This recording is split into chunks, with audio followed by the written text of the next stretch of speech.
নমস্কার। ঠাকুরকে প্রণাম জানিয়ে বেদবাণী দ্বিতীয় খণ্ডের 30 নম্বর চিঠিটা আমি পড়ার চেষ্টা করছি। 30 নম্বর চিঠি। ঠাকুর আশ্রিতজনকে লিখেছেন, ভাগ্যই ফল প্রসব করিয়া থাকে, জন্ম দেয়। ভাগ্যই, তোমার ভাগ্যটাই ফলের তৈরি করে। তোমার যেমন ভাগ্য তেমন অনুযায়ী তুমি ফল পাবে। ভাগ্যটাই ফল প্রসব করিয়া থাকে। সত্যনারায়ণের ভাগ নেই। সত্যনারায়ণ যে, তাকে কোনো অংশে ভাগ করা যায় না। এক, তাহার লয় ক্ষয়হীন ঐশ্বর্যে পূর্ণ, লোকের কর্তৃত্বাভিমান পরিহারের দ্বারাই সত্যের সেবা সম্ভব হয়। আমি আরেকবার এই লাইনটা পড়ছি।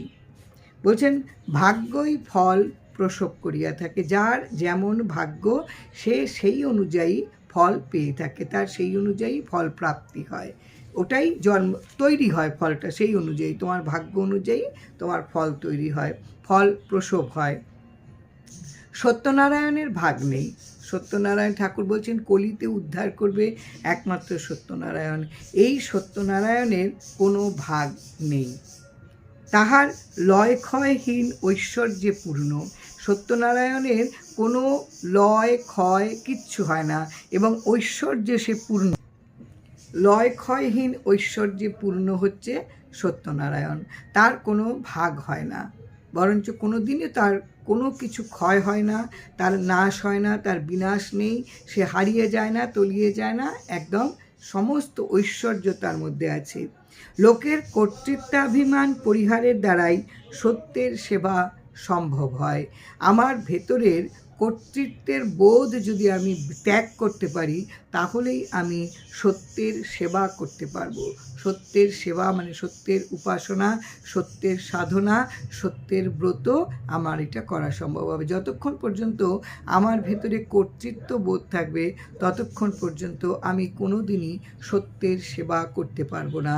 আর একমাত্র সত্যনারায়ণ হচ্ছে একমাত্র যার কোনো ভাগ হয় না, যার কোনো লয় ক্ষয় কিচ্ছু হয় না, শুধু ঐশ্বর্য তার অপরিযাপ্ত, তার কোনো সীমানা নেই। এইটাও যদি তুমি পেতে চাও, তাহলে তোমাকে সত্যের আশ্রয় নিতে হবে, সত্যকে সেবা করতে হবে। কিন্তু তোমার ভেতরে যদি কর্তৃত্ব থাকে, তাহলে তুমি কখনোই সত্যের সেবা করতে পারবে না, তুমি সত্যকে আঁকড়ে ধরতেই পারবে না। কেননা তুমি ভাগ্যকে মানতে জানবে না, তুমি তোমার কর্তৃত্বকে বড়াই করে, কর্তৃত্বের অহংকারে তুমি এই ভাগ্যটাকে পাল্টানোর নানান চেষ্টা করবে। ফলে কি হবে, তুমি যেটা সত্য, যেটা আসল জিনিস, সেটা তুমি কখনো বুঝতে পারবে না। তার ফলে তুমি সত্যকে কখনো সেবাই করতে পারবে না। কেননা ভাগ্য যা আছে আমার, সেই অনুযায়ী ভাগ্যই ফল দিয়ে থাকে। কাজে এই ফল আমাকে মেনে নিতেই হবে, এর বাইরে কিচ্ছু করার কারোর কোনো ক্ষমতা নেই। তাই ঠাকুর লিখেছেন যে, একমাত্র সত্যনারায়ণের সেবা যদি করতে পারো, তাহলেই কিন্তু তুমি ঠিক থাকবে। আর এটা তুমি করতে পারবে কখন? যখন তোমার ভেতর থেকে কর্তৃত্বের অহংকার চলে যাবে, পরিহার হবে। সত্যং পরম ধীমহি। সত্যই একমাত্র পরম ধ্যান। এর থেকে আর কোনো তোমার সাধনা আর অন্য কোনো কিছু নেই। সত্যের দাসকে যমের কোনো অধিকার নেই। সত্যের যে অধীনস্থ থাকে, সেখানে যমেরও কোনো অধিকার নেই, সে কিছু করতে পারে।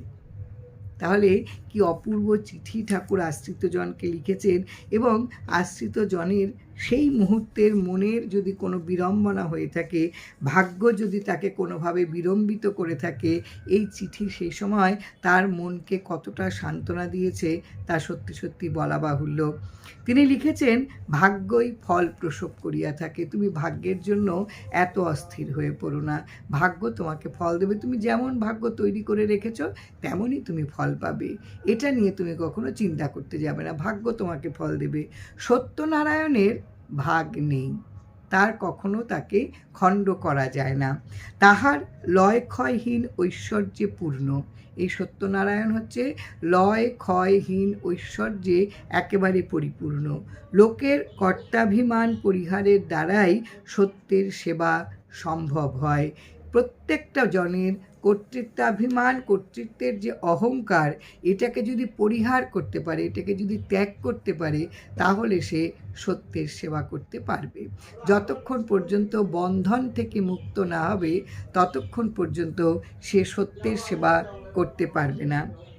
সত্যং পরম ধীমহি, সত্য হচ্ছে একমাত্র ধ্যান। সত্যের দাসকে যমেরও কোনো অধিকার নেই। যে সত্যের দাস, সেখানে যমেরও কোনো অধিকার থাকে না তাকে কিছু করার। কি অপূর্ব চিঠি 30 নম্বর। এবার হচ্ছে 31 নম্বর চিঠিটা পড়ছি। ভাগ্যই সকল ফলদাতা। বারে বারে তিনি প্রত্যেকটা চিঠির মধ্যে দিয়ে সংসার মায়াময়, প্রারব্ধ ভোগ প্রত্যেককে ভুগতে হবে। প্রাক্তন যা আমার সঞ্চিত কর্মফল, এটা আমার শুরু হয়েছে, এই যে প্রারব্ধ ভোগ, এর মধ্যে দিয়ে আমার এই ভোগটাকে শেষ করতে হবে, না হলে আমার মুক্ত হওয়া সম্ভব নয়। ঠাকুর এসেছেন মুক্ত করতে, তিনি দিতে আসেননি, তিনি আমাদের মুক্ত করতে এসেছেন। মুক্তি পেতে গেলে কতগুলো জিনিস আমাদের মেনে নিতে হবে। এই সংসারের যে মায়া, এই যে আমরা একটা মোহে আচ্ছন্ন হয়ে থাকি, এই যে একটা আমরা বন্ধনে আবদ্ধ হই, ঠাকুর বলছেন এগুলো কিন্তু সব অনিত্য। এগুলোর পিছনে কখনো ছোটার দরকার নেই। তুমি তোমার কর্তব্য পালন করো, তোমার ভাগ্য অনুযায়ী যে কাজ এসে পড়ছে তুমি সেই কাজগুলি সম্পূর্ণ করো, কিন্তু তুমি মোহে আবদ্ধ হয়েও না। তিনি বলছেন ভাগ্যই সকল ফলদাতা, সমস্ত ফল ভাগ্য তোমাকে দেবে। কেবলমাত্র কর্মই জীবের অধিকার। জীবের অধিকার কোনটা? তুমি ভাগ্যকে পাল্টাতে পারার অধিকার তোমার এক বিন্দু নেই। তোমার অধিকার কোনটা? কর্ম, কাজ করে যাও। তুমি শুধু তোমার যে কাজ তোমার সামনে এসে পড়বে, এই কাজ তুমি সম্পূর্ণ করে যাও। ভাগ্যকে ছাড়িয়া ভুলবশত প্রার্থনার সঞ্চার হইয়া থাকে। মানুষের ভেতরে মানুষ ভাগ্যকে মানতে পারে না, কেননা ভাগ্যের যদি বিড়ম্বনা অস্থির করে তোলে যাদের প্রত্যেকের মনকে, তখন যে আমার ভাগ্যে এত বিড়ম্বনা, আমি এটা মেনে নিই, এটা অনেকেই মানতে পারে না। না মেনে তারা কি করে? ভুলবশত প্রার্থনার সঞ্চার হইয়া থাকে। ভুলবশত নানান প্রার্থনার সৃষ্টি হয়, সঞ্চার হইয়া থাকে, প্রার্থনা তাদের মধ্যে আসে। সত্যনারায়ণই জীবের জন্ম মৃত্যু জরাবদ্ধ হইতে মুক্ত করিতে সমর্থ। আমরা যেখানেই প্রার্থনা করি, আমরা যাই চেষ্টা করি না কেন, আমাদের কিচ্ছু করার ক্ষমতা নেই। একমাত্র সত্যনারায়ণই পারবে এই আমাদের জন্ম মৃত্যু জরার যে বদ্ধতা, এখান থেকে মুক্ত করতে। একমাত্র সত্যনারায়ণ পারবে। সত্যনারায়ণের সেবা করিবেন। ঠাকুর কি সুন্দর চিঠিতে লিখেছেন, সত্যনারায়ণের সেবা করিবেন। সেবা অর্থাৎ হচ্ছে তুমি তাকে উপাসনা করো, তুমি তার ব্রত পালন করো, কিন্তু কোনো প্রার্থনা তুমি করো না, কোনো প্রত্যাশা তোমার ভেতরে যেন না থাকে, তাহলে কিন্তু সত্যনারায়ণ সেবা হয় না। সত্যনারায়ণ সেবা হচ্ছে কোনো প্রত্যাশা ছাড়া তুমি তার সেবা করো, মানে তিনি যা বলেছেন, সত্যকে অবলম্বন করে থাকা, সত্যকে আঁকড়ে থাকা, অনিত্য জিনিসের থেকে তুমি নিজেকে সরিয়ে আনো, কর্তৃত্বাভিমান ত্যাগ করো, তাহলে কিন্তু সত্যনারায়ণের একেবারে সেবা সেখান থেকেই আসে। তুমি অনেকক্ষণ ধরে পুজো করলে, প্রতিদিন পুজো করলে, জপ তপ করলে, সাধনা করলে, তাহলেই কিন্তু সত্যনারায়ণ সেবা হয় না। আরেকবার পড়ি চিঠিটা। ভাগ্যই সকল ফলদাতা। যা কিছু আমরা পাই শুধু ভাগ্যের নিমিত্তে পাই, ভাগ্যের কারণে পাই। আমার যা ভাগ্য, এই অনুযায়ী আমার প্রাপ্তি হয়। কেবলমাত্র কর্মই জীবের অধিকার। একমাত্র জীবের অধিকার কোনটা? জীবের অধিকার হচ্ছে কাজ। এর বাইরে জীবের কোনো অধিকার নেই। তোমার সকাল থেকে একেবারে রাত্রি ঘুমানোর আগে পর্যন্ত প্রতিটি মুহূর্তই তুমি একমাত্র কাজ করে যেতে পারো। এর বাইরে কোনো কিছু করার তোমার ক্ষমতা নেই, তুমি চাইলেও করতে পারবে না। সবটাই তোমার ভাগ্য তোমাকে চালিত করবে, ভাগ্য তোমাকে দেবে, যা ফল দেবে সেই অনুযায়ী তোমার প্রতিটি মুহূর্ত চলতে হবে।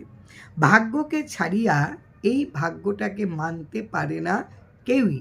এটাকে ছেড়ে কি করে, ভুলে তারা প্রার্থনা করে, তারা ভাগ্যটাকে পাল্টানোর প্রার্থনা করে, ভাগ্যটাকে একেবারে পরিবর্তন করতে চেষ্টা করে, সঞ্চার হয়ে থাকে, তাদের প্রার্থনা সঞ্চার হয়। সত্যনারায়ণই একমাত্র জীবের জন্ম মৃত্যু জরার বদ্ধ থেকে মুক্ত করতে সমর্থ হয়, আর কেউ পারে না, কেউ না, একমাত্র সত্যনারায়ণ পারে। তোমার যে জন্ম মৃত্যু এবং জরা, এর দ্বারা যে তুমি বদ্ধ হয়ে আছো, কেন বদ্ধ হয়ে আছো না, তোমার ভেতরে কর্তৃত্বের অহংকার আছে, তুমি ভাগ্যকে মানতে জানো না। ভাগ্যই যে সবটা দিচ্ছে, যা তুমি পাচ্ছ, ফল যা পাচ্ছ, যা তোমার রোজের যাপনে তুমি যা সংগ্রহ করছো, সব ভাগ্য তোমাকে দিচ্ছে, তুমি নিজে কিছু করতে পারবে না, কখনো না। তাহলে ভাগ্যকে যদি মানতে না পারি, তাহলে তো আমি ভুলের আশ্রয় নেব, আমার ভেতরে ভুলবশত নানান রকমের প্রার্থনা আমার ভেতরে সঞ্চার হয়। তাই ঠাকুর বলছেন, এখান থেকে একমাত্র সত্যনারায়ণই পারে মুক্ত করতে। তুমি যদি ভাগ্যকে মানতে না জানো, তাহলে বারে বারে জন্ম মৃত্যু জরার যে একটা পাকচক্র, এই পাকচক্রে তুমি পড়বে, কারণ এটা তোমাকে বদ্ধ করে রাখবে।